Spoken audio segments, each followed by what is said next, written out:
लाख से ज्यादा cases corona virus के अब तक मिल चुके हैं और तकरीबन 55,000 भारतीय मारे जा चुके हैं।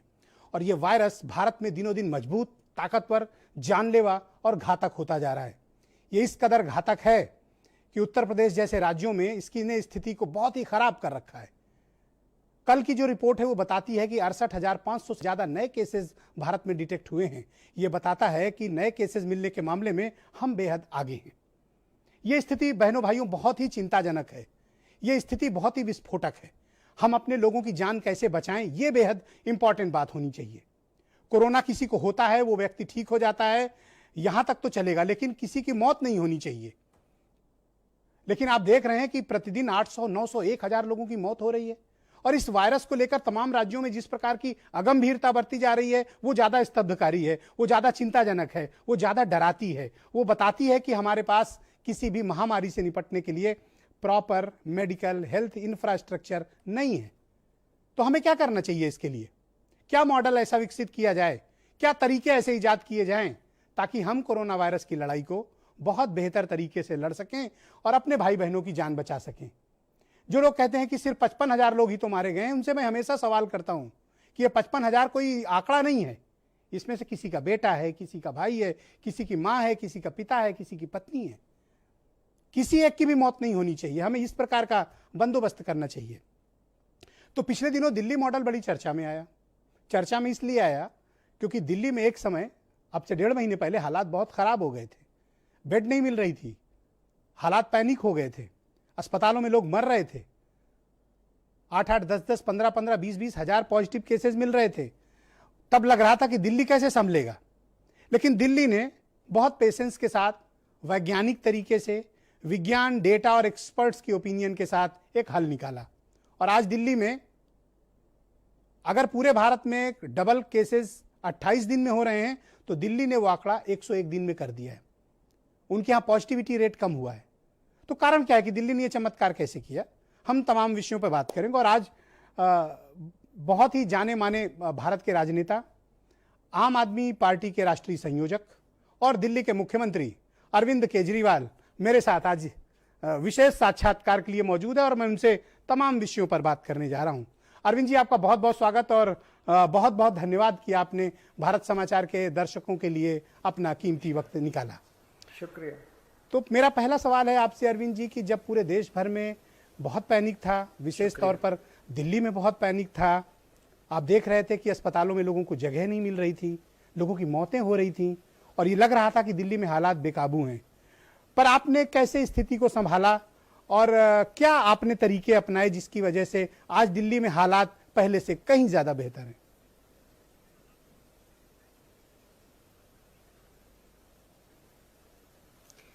ब्रजेश जी,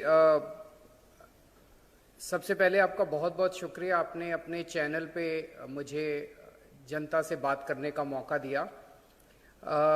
जून के पहले हफ्ते में लॉकडाउन जैसे ही खुला था, 1 जून से लॉकडाउन खुला था, जून के पहले हफ्ते में दिल्ली में स्थितियां थोड़ी गड़बड़ा गई थी।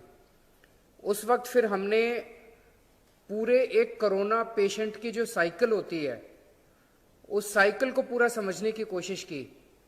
2 तरह के कोरोना पेशेंट्स हैं, एक वो जिनको माइल्ड सिम्टम है और एक वो जिनको सीरियस सिम्टम है। जिनको सीरियस सिम्टम है उनको अस्पताल जाना पड़ता है और जिनको माइल्ड सिम्टम है उनके लिए हम लोगों ने घर में ही इलाज कराने की व्यवस्था की। तो इस पूरे, मान लीजिए आपको कोरोना हो गया, सबसे पहले आपको टेस्टिंग की जरूरत है, फिर आपको एम्बुलेंस की जरूरत है, फिर आपको अस्पताल में बेड की जरूरत है, फिर हो सकता है आपको आईसीयू बेड की जरूरत पड़े। इस पूरे सिस्टम में जहां जहां कमियां नजर आई हम लोगों को, हमने उन कमियों को दूर किया। उन कमियों को दूर करने के लिए जिस जिस का साथ लेने की जरूरत पड़ी, हमने उन सभी का साथ लिया, साथ मांगा। किसी के पैर पकड़ने पड़े, पैर पकड़े। अपने सारे राजनीतिक डिफरेंसेस अलग करके हमने केंद्र सरकार से भी साथ लिया, सारी संस्थाओं से भी साथ लिया, धार्मिक संस्थाएं साथ आई, राजनीतिक सामाजिक संस्थाएं साथ आई, सभी पार्टियों का साथ लिया जी। और उसके बाद आज 2 महीने के बाद दिल्ली के हालात आज काफी काबू में हैं। जब आज हम 100 लोगों का अगर टेस्ट कराते हैं तो दिल्ली में 5 या 6 लोग बीमार निकलते हैं, जबकि जून के महीने में 35 लोग बीमार निकलते थे अगर हम 100 लोगों का टेस्ट कराते थे। जून के महीने में डेली 100 से ज्यादा डेथ हो रही थी। आज 10 के आसपास ये आंकड़ा पहुंच गया है। लेकिन आपका बिल्कुल सही है कहना, एक भी व्यक्ति की डेथ नहीं होनी चाहिए। उसके लिए मैंने एक एक हॉस्पिटल का ऑडिट करवाया, खुद एक एक रिपोर्ट पढ़ी है। हर अस्पताल के अंदर जो जो कमियां थी उन कमियों को दूर किया हम लोगों ने।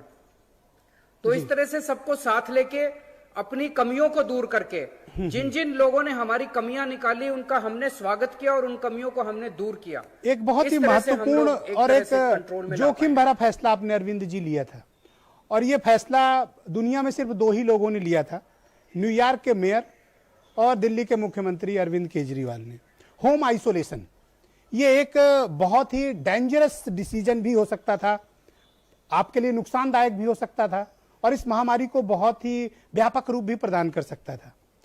लेकिन मैंने देखा कि आपने बहुत साहसिक तरीके से होम आइसोलेशन का फैसला किया कि सब लोग पैनिक ना करें, सबको अस्पताल की जरूरत नहीं है। जबकि देश में उस वक्त लोग कह रहे थे कोई पॉजिटिव होता था वो सीधे अस्पताल भागता था। तो आपको एक क्षण के लिए डर नहीं लगा, आपके मन में शंका नहीं आई कि अगर आप होम आइसोलेशन की पद्धति पे जाते हैं और ये महामारी कोई बहुत व्यापक रूप ले लेती है तब?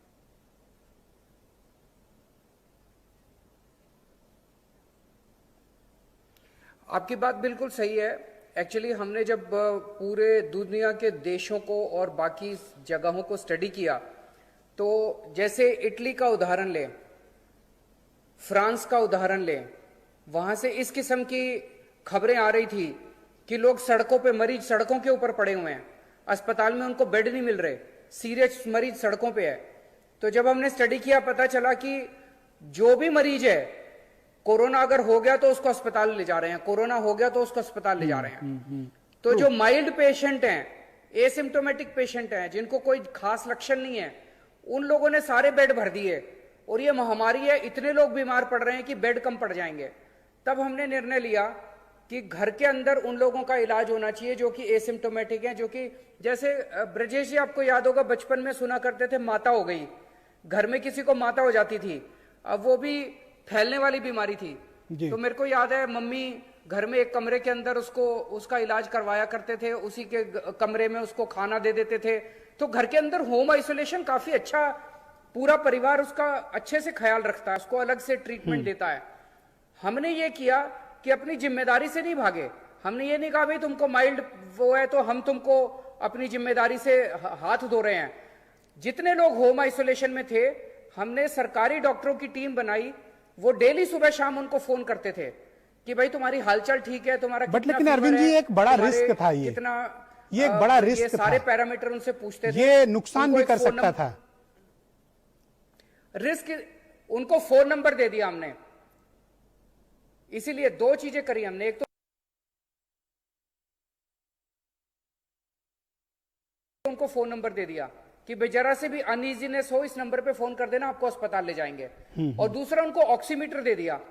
जितने पेशेंट एक टाइम में हमारे 20-25,000 पेशेंट भी घर पे इलाज हो रहा था, उनके सबके घर पे होम ऑक्सीमीटर पहुंचा दिया।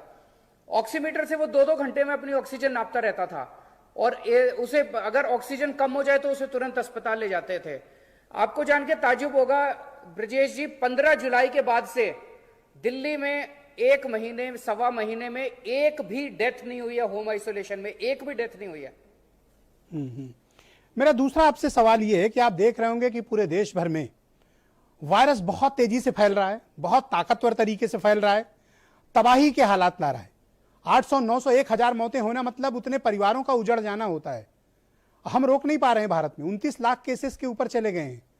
तो ये देश में दिल्ली मॉडल आप दूसरों को सजेस्ट क्यों नहीं करते हैं? आप प्राइम मिनिस्टर के साथ 4-5 बार वीडियो कॉन्फ्रेंसिंग में आए हैं, आप बाकी मुख्यमंत्रियों को अपने इस मॉडल के बारे में सजेस्ट क्यों नहीं करते हैं कि यह वैज्ञानिक पद्धति, इस डेटा के आधार पर यह पद्धति हमने अपनाई, दिल्ली को लाभ हुआ, आप लोग भी करें। आज हालात देखें देश के, मैं देख रहा था डेटा, 68,500 नए केसेस मिले हैं, तकरीबन 900 लोगों की मृत्यु हुई है। यह बात अरविंद जी चिंताजनक है।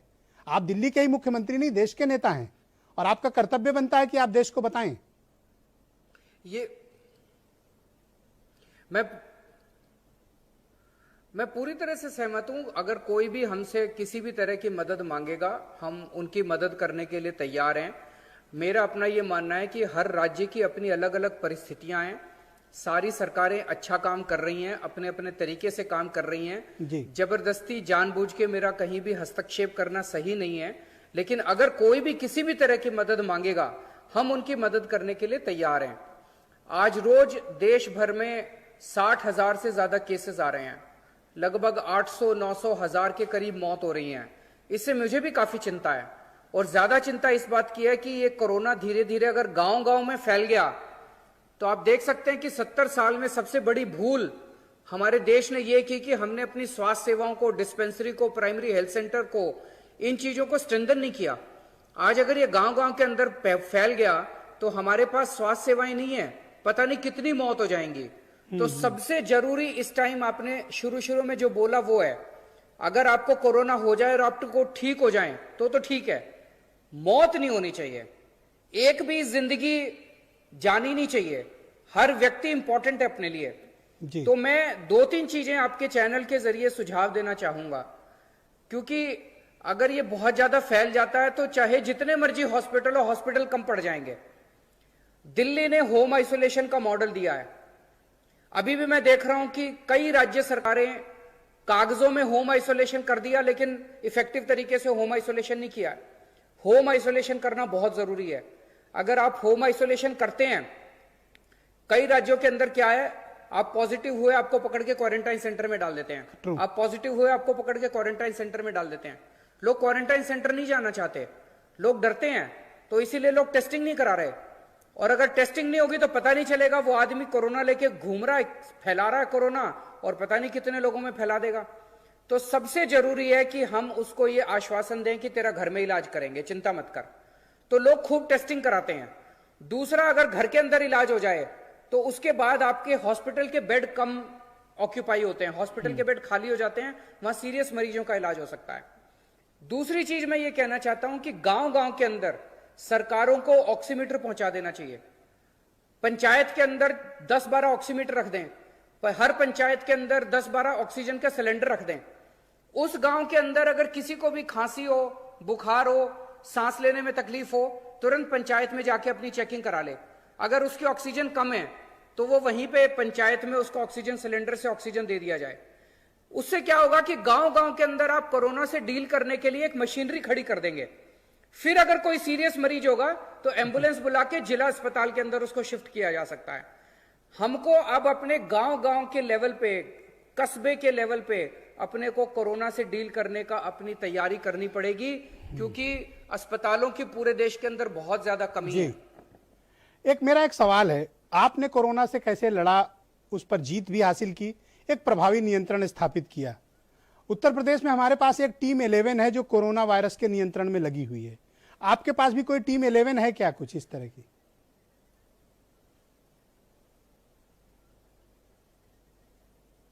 नहीं, मैं टीम 11 नहीं थी। अलग अलग लोगों से मैं अलग अलग किस्म की एक्सपर्ट एडवाइस भी लेता था।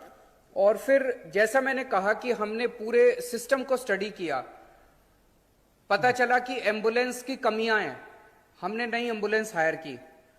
पता चला कि एम्बुलेंस जब अस्पताल जाती है, अस्पताल के बाहर उसको 3 घंटे रोक दिया जाता है जी। हमने उसको दूर किया। हर अस्पताल के अंदर एक होल्डिंग एरिया बनाया, वहां पे ऑक्सीजन सिलेंडर लगा दिए कि जैसे ही एम्बुलेंस पहुंचे उसको मरीज को तुरंत उतार के और उसको ऑक्सीजन दो, पहले उसके कागज बाद में बनेंगे।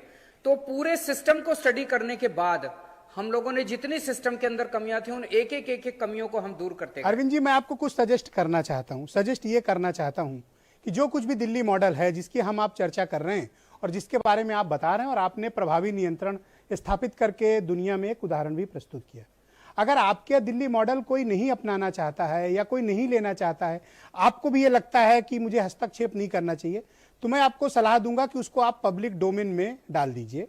दिल्ली सरकार की वेबसाइट में ओपनली डाल दीजिए कि दिल्ली का ये मॉडल है, हमने ये तरीके अपनाए हैं, हमने इस तरीके से ये प्रभावी नियंत्रण किया है। पूरे देश भर के जितने भी कलेक्टर्स हैं, सरकारें हैं, अगर वो चाहें तो इस मॉडल को अपना सकती हैं, और अगर दिल्ली को कोई सलाह मशविरा की जरूरत होगी तो हम उसके लिए प्रस्तुत हैं। आपको इसके लिए आगे आना चाहिए।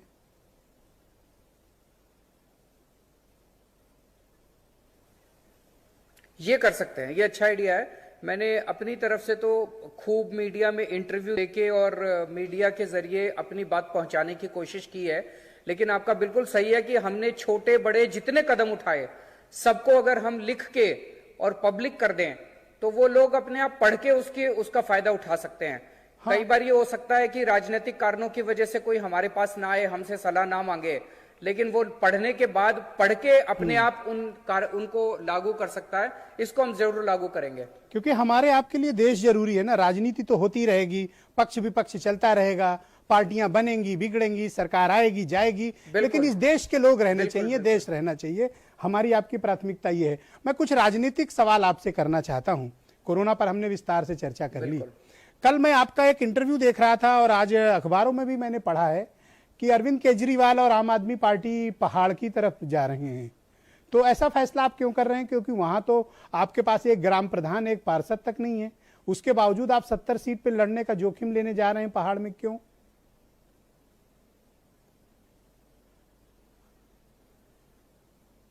2013 में दिल्ली में भी हमारे पास एक पार्षद भी नहीं था, एक ग्राम प्रधान भी नहीं था, हमारे पास कोई नेता नहीं था जब दिल्ली के चुनाव हम लोग लड़े थे।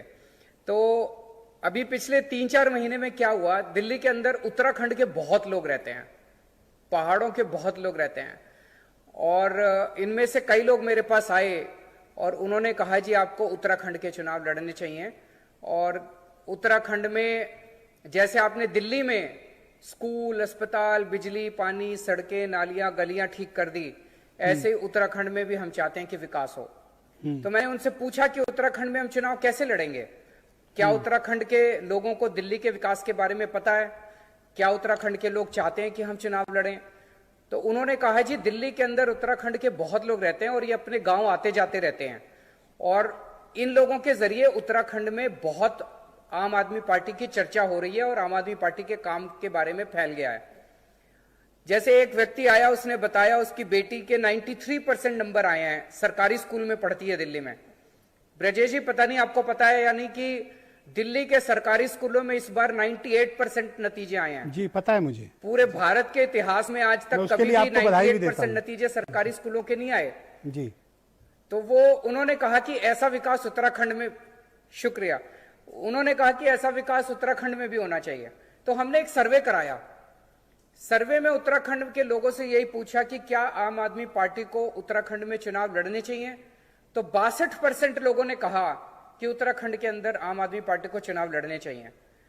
अब मेरा यह कहना है कि चुनाव उम्मीद पे लड़े जाते हैं, संगठन बन जाते हैं, काडर भी बन जाता है, जनता में से नेता भी निकल आते हैं। अगर लोगों को उम्मीद हो कि इस पार्टी को या इस संगठन को वोट देने से हमारा भविष्य है, तो लोग अपने आप वोट मांगते हैं। लेकिन आप उत्तराखंड की राजनीति पर अरविंद जी ने नजर डाली। 2013 का दिल्ली का एक्सपीरियंस यही दिखाता है। आप अगर उत्तराखंड की राजनीति पर नजर डालें तो आप ये मान पाएंगे कि उत्तर प्रदेश से अलग होने के बाद पहाड़ के इस राज्य में या तो भारतीय जनता पार्टी या कांग्रेस, इन्हीं का कब्जा रहा है। वहां कोई तीसरा रीजनल पार्टी, यहां तक कि पहाड़ की अपनी रीजनल पार्टी उठी और समाप्त हो गई। वहां तीसरे किसी दल के लिए स्पेस नहीं है, या तो बीजेपी या कांग्रेस। आपके लिए यह फैसला बहुत जोखिम भरा हो सकता है।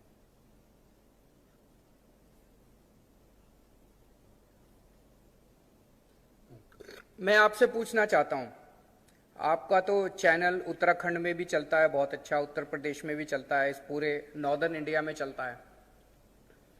क्या उत्तराखंड के लोगों को कांग्रेस से उम्मीद है? नहीं है। आज कांग्रेस उत्तराखंड में नहीं पूरे देश के अंदर खत्म हो चुकी है। कांग्रेस का कोई अस्तित्व नहीं बचा है। लोगों ने जब आगे बढ़ चढ़ के गोवा में कांग्रेस की सरकार बनाई, कांग्रेस ने उठा के बीजेपी की सरकार बनवा दी। कर्नाटक में भी यही हुआ, मध्य प्रदेश में। तो कांग्रेस तो खत्म हो चुकी है। अभी भारतीय जनता पार्टी की सरकार है और ये मेरे ख्याल से तीसरी या चौथी बार भारतीय जनता पार्टी की सरकार बन रही है। क्या बीजेपी की सरकार से लोग खुश हैं? नहीं है। तो दोनों पार्टियों से उम्मीद नहीं है। और आम आदमी पार्टी के दिल्ली के काम को लोग देख रहे हैं। आम आदमी पार्टी के लोग काम को जब देख रहे हैं, तो अगर उत्तराखंड के लोगों को लगता है कि आम आदमी पार्टी हमें भविष्य दे सकती है, तो ये चुनाव नहीं होगा, ये आंदोलन होगा। ये चुनाव आंदोलन बनेगा। अरविंद जी, लोग पैसा भी देंगे, लोग वोट भी देंगे, लोग अपने नेता खड़े करेंगे और इन्हीं में से नेतृत्व निकलेगा। कांग्रेस के कुछ नेता कल से बहुत नाराज हैं, पहाड़ के नेता, विशेष तौर पर उत्तराखंड के, काफी गुस्से में हैं आपसे। वो कह रहे हैं कि आम आदमी पार्टी इसलिए चुनाव लड़ने आ रही है ताकि वो वोटों का बिखराव करे और बीजेपी के लिए रास्ता क्लियर कर दे, और वो आपसे बहुत ज्यादा गुस्से में है।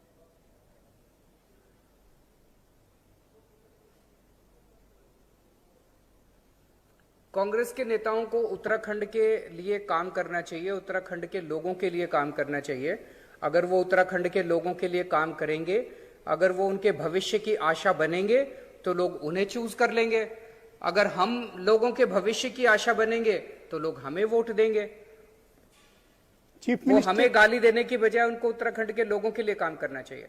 आपका चीफ मिनिस्टेरियल कैंडिडेट उत्तराखंड में कौन होगा?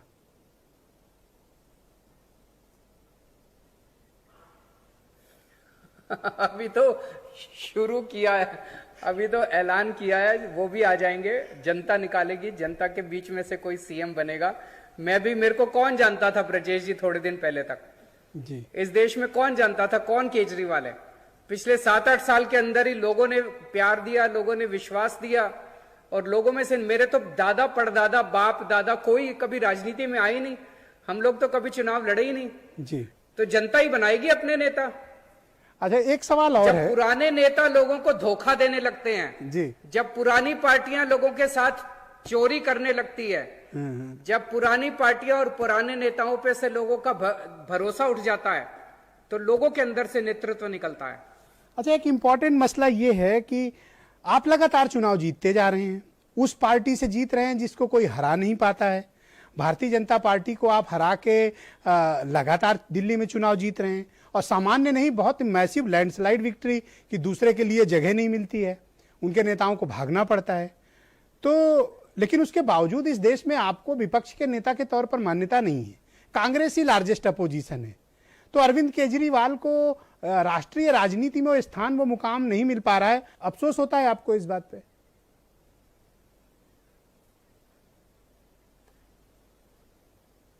अरविंद केजरीवाल इंपॉर्टेंट नहीं है। अरविंद केजरीवाल रहे ना रहे इंपॉर्टेंट नहीं है। आम आदमी पार्टी इंपॉर्टेंट नहीं है। आम आदमी पार्टी रहे ना रहे इंपॉर्टेंट नहीं है। देश इंपॉर्टेंट है, भारत इंपॉर्टेंट है। तो अगर देश की बात करें तो आज राष्ट्रीय स्तर के ऊपर कंप्लीट वैक्यूम है। पक्ष का भी वैक्यूम है, विपक्ष का भी वैक्यूम है। अभी राजस्थान के अंदर आप देखिए क्या हुआ। ब्रजेश जी, चाइना हमारे दरवाजे पे खड़ा है और हमें धमकियां दे रहा है। चाइना के साथ इतनी टेंशन बनी हुई है, पूरे देश के अंदर कोरोना फैला हुआ है, पूरे देश के अंदर कितने लोग मर रहे हैं कोरोना की वजह से, और राजस्थान के अंदर एक पार्टी एमएलए बेच रही है और दूसरी पार्टी एमएलए खरीद रही है। ये इनकी प्राथमिकता है। राजस्थान के अंदर एक पार्टी सरकार तोड़ रही है, दूसरी सरकार बचाने में लगी हुई है। ये इनकी प्राथमिकता है। इस वक्त जबकि देश के सामने इतनी बड़ी बड़ी गंभीर समस्याएं बनी हुई हैं, केंद्र सरकार का फर्ज बनता था कि सारी पार्टियों को साथ लेकर देश का एक साथ कोरोना का मुकाबला करें, एक साथ चाइना का मुकाबला करें, और ये आपस में बैठ के लड़ रहे हैं। तो देश की सुरक्षा कौन करेगा? देश लोगों को कौन बचाएगा? लोगों को कोरोना से कौन बचाएगा? ये आपस में बैठ के अगर जोड़ तोड़ का काम कर रहे हैं तो राष्ट्रीय स्तर के ऊपर पक्ष की भी समस्या है, विपक्ष की भी समस्या है जी। कांग्रेस पार्टी खत्म हो चुकी है। कांग्रेस पार्टी अपना घर एक साथ नहीं रख पा रही है, उनके एमएलए छोड़ छोड़ के जा रहे हैं। तो ऐसे में केवल बीजेपी बचती है, विपक्ष कुछ है नहीं, तो बीजेपी को कुछ काम करने की जरूरत ही नहीं है। काम क्यों करें जब ऐसे ही वोट मिल रहे हैं? तो आप इन दिनों एक ट्रेंड देख रहे होंगे, चाहे गोवा देख लीजिए, कर्नाटक देख लीजिए, मध्य प्रदेश देख लीजिए, राजस्थान में होते होते बचा, विधायक खरीदे और बेचे जा रहे हैं। ये स्थितियां बड़ी हैं कि कांग्रेस को आप वोट दें, कांग्रेस का एमएलए बना और कांग्रेस का विधायक भागकर बीजेपी में शामिल हो जा रहा है। अब नैतिकता अनैतिकता ये सब एक अलग विषय हो गया है। लोकतंत्र में मर्यादाओं की मर्यादा कब की नष्ट हो चुकी है। सरकार बनाना ही पहली और अंतिम प्राथमिकता है।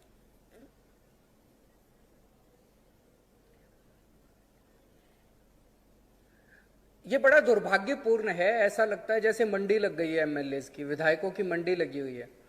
बोली लगाने वाला चाहिए और लोग अपने आप को ठगा सा महसूस कर रहे हैं। लोगों को ये बिल्कुल पसंद नहीं है।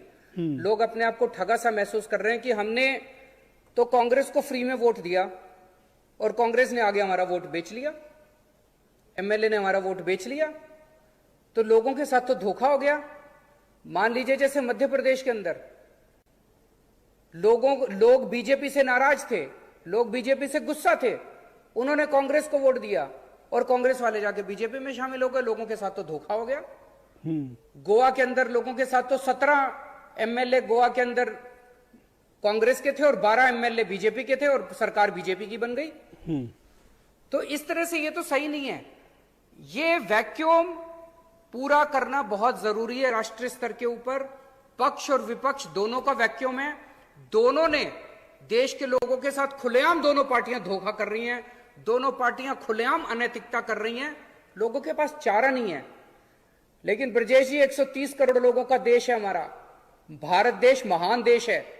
चिंता मत कीजिए, यही देश आपको विकल्प भी देगा। कौन विकल्प बनेगा आने वाले समय में, यह समय बताएगा। एक बात बहुत साफ साफ पूछ रहा हूं और उम्मीद करता हूं कि आप बहुत साफ साफ जवाब भी देंगे। राष्ट्रीय राजनीति में मुख्य भूमिका निभाने के लिए अरविंद केजरीवाल तैयार हैं?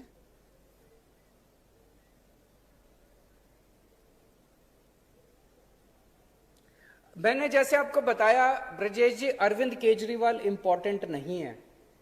अरविंद केजरीवाल ने आज से 7-8 साल पहले तक मैंने कभी सोचा भी नहीं था जिंदगी में चुनाव लड़ूंगा। मेरे लिए देश इंपॉर्टेंट है। इनकम टैक्स में कमिश्नर की नौकरी करता था। कमिश्नर की नौकरी में करोड़ों रुपए कमा सकता था। वो नौकरी छोड़ के दिल्ली की झुग्गियों के अंदर मैंने काम करना चालू किया। लोगों को मैं राशन दिलाता था, लोगों के राशन चोरी हो जाया करते थे। 10 साल तक दिल्ली की झुग्गियों के अंदर राशन दिलाने का काम किया, राइट टू इंफॉर्मेशन की लड़ाई लड़ी। कभी हमने राजनीति में आने का सोचा ही नहीं था, कभी चुनाव लड़ने का नहीं सोचा था। देश जरूरी है और देश को बचाने के लिए जो भी भूमिका अदा करनी पड़ेगी, जो भी जिम्मेदारी देश के लोग देंगे, वही जिम्मेदारी हम पूरी करेंगे। देश को बचाने के लिए जो भी करना पड़ेगा हम करेंगे। तो आगे आइए, जनता अगर आपका इंतजार कर रही है, आपके पास नया विकल्प है, नई पॉलिसी है, नया मॉडल है, देश आपके लिए प्रथम है, तो आगे आइए और लार्जेस्ट अपोजिशन का विकल्प बनिए। सिर्फ दिल्ली में बैठकर चुनाव लड़ना और जीतना ही विकल्प नहीं है। अब आप 4 बार ऐसा कर चुके हैं, आपने अपनी क्षमता दिखाई। आप आइए बाहर और बताइए, उत्तर प्रदेश में लड़िए चुनाव, बिहार में, गोवा में, कर्नाटक में, मध्य प्रदेश में आइए और राष्ट्रीय राजनीति का हिस्सा बनिए।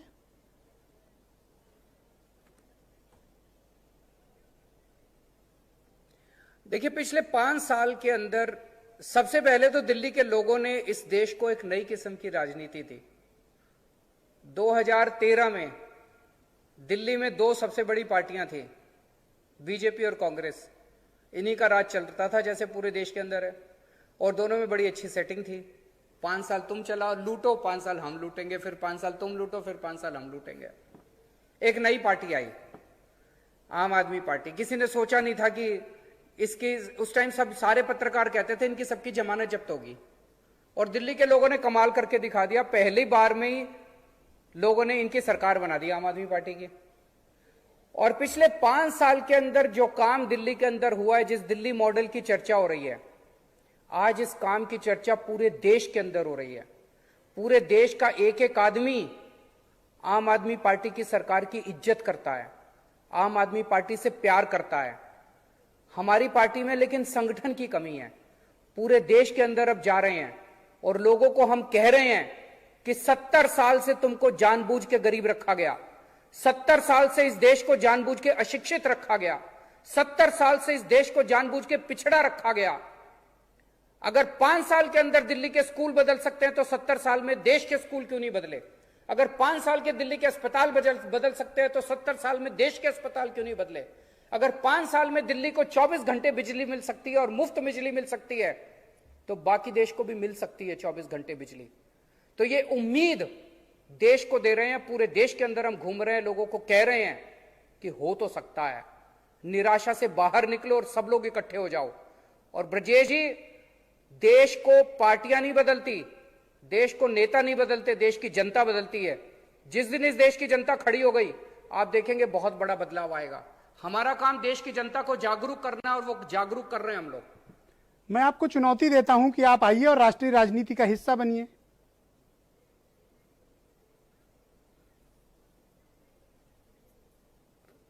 मैं जो भी जिम्मेदारी इस देश की जनता हमें देगी, आज से 5 साल पहले दिल्ली की जनता ने हमें जिम्मेदारी दी, हम जिम्मेदारी से भागे नहीं, हमने उस जिम्मेदारी को पूरा किया।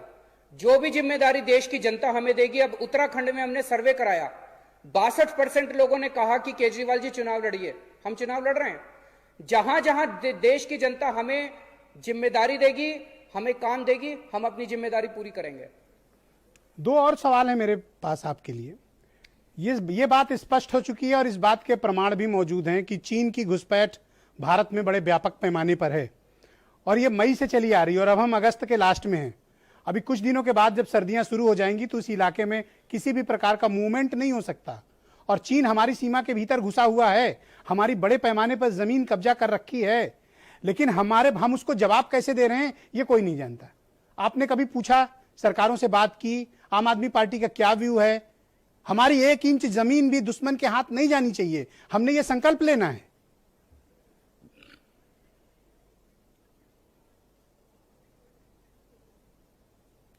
आपकी बात बिल्कुल सही है। पूरे देश के अंदर इसको लेके बहुत रोष है, बहुत गुस्सा है कि चीन हमारे जमीन पे कब्जा करके बैठा है। हमारे देश ने 20 जवान खोए हैं। ये 20 जवान चीन के साथ 2-2 हाथ करते करते शहीद हो गए। इस वक्त पूरा देश एकजुट होके अपनी सभी पार्टीबाजी और राजनीति से ऊपर उठ के केंद्र सरकार के साथ है, प्रधानमंत्री जी के साथ है और पूरा देश चाहता है कि चीन को मुंह तोड़ जवाब दिया जाए, अपनी जमीन वापस ली जाए। हम किसी भी हालत में, पूरा देश ये बर्दाश्त नहीं करेगा कि 1 इंच जमीन भी चीन के कब्जे में रहे। तो हम चाहते हैं कि केंद्र सरकार इस पे उचित कदम उठाए और तुरंत अपनी जमीन को उनसे छुड़ाए, नहीं तो ये जो हमारे 20 जवान शहीद हुए थे उनकी शहादत का अपमान होगा और पूरा देश इसको किसी हालत में बर्दाश्त नहीं करेगा। पर हमें अपनी आर्मी पे पूरा भरोसा है और हम चाहते हैं कि केंद्र सरकार आर्मी को खुला हाथ देगी ताकि आर्मी अपनी जमीन को उनसे छुड़वा सके। पर आपको लगता है कि केंद्र सरकार का रुख चीन के मामले में उतना सख्त नहीं है जितना सख्त वो पाकिस्तान के मामलों में होता है? कुछ ऐप्स को बैन कर दिया गया और बताया गया कि हमने चीन को मुंह तोड़ जवाब दिया।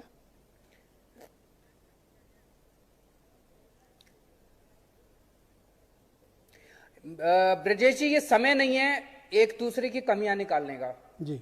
ऐसे वक्त में, जैसा मैंने कहा कि जब चीन हमारे दरवाजे पे खड़ा है, हमें अपनी सारी राजनीतिक डिफरेंसेस साइड में रख के एक देश बनके, फिर बीजेपी, कांग्रेस, आम आदमी पार्टी इंपॉर्टेंट नहीं है, एक देश बनके चीन को मुंह तोड़ जवाब देना है और इसके लिए जो भी इफेक्टिव कदम केंद्र सरकार उठाएगी हम उनके साथ हैं।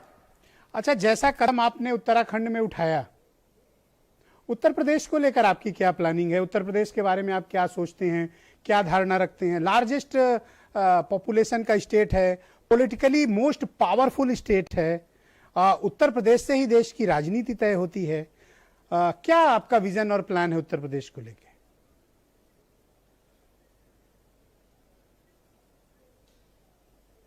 विजन और प्लान जनता तय करेगी। उत्तर प्रदेश की जनता अगर हमें कहेगी, हम चुनाव जरूर लड़ेंगे। उत्तर प्रदेश की जनता अगर हमें जिम्मेदारी देगी, हम जिम्मेदारी जरूर पूरी करेंगे।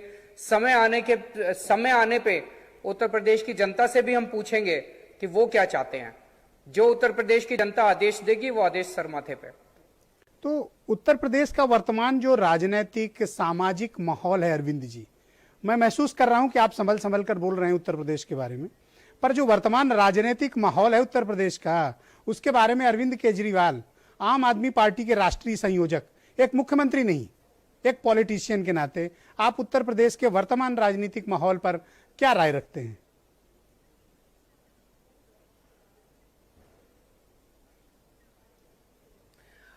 कई सारी समस्याएं हैं, किसी भी राज्य में समस्याएं होती हैं, उत्तर प्रदेश की भी अपनी सारी समस्याएं हैं। हम अखबारों में पढ़ते रहते हैं, लॉ एंड ऑर्डर की काफी समस्या इन दिनों में चल रही है, चारों तरफ काफी सुनने में आता है, कई किस्म की घटनाएं सुनने को मिलती है। जब महिलाओं के साथ कई किस्म के दुराचार हो रहे हैं, अत्याचार हो रहे हैं, तो अपनी समस्याएं हैं उनकी, लेकिन निर्णय ब्रजेश जी जनता को करना पड़ेगा, जनता को खड़ा होना पड़ेगा। जैसा एक अंग्रेजी में कहावत है, everyone gets a government that they deserve. तो जनता जो निर्णय लेगी वो निर्णय सभी के सर माथे पे। ऑलराइट, बहुत बहुत शुक्रिया आपका अरविंद केजरीवाल जी हमारे साथ अपना बहुत कीमती वक्त निकालने के लिए। और मैं आपको जाते जाते फिर वह सलाह याद दिलाना चाहता हूं कि आप पब्लिक डोमेन पे दिल्ली मॉडल जरूर डालिए, ताकि लोगों को पता चल सके, लोग जान सकें कि आपने क्या किया है। और कोई हो सकता है कि कुछ राजनीतिक शर्मिंदगी या कारणों की वजह से, राजनीतिक वजहों से आपका मॉडल ना अपनाना चाहें, मैं कहता हूं पब्लिक डोमेन में डालिए, वेबसाइट पे डालिए। मैं वादा करता हूं और मैं आपको बताना चाहता हूं कि उत्तर प्रदेश के भी कई कलेक्टर्स उसको अपना लेंगे।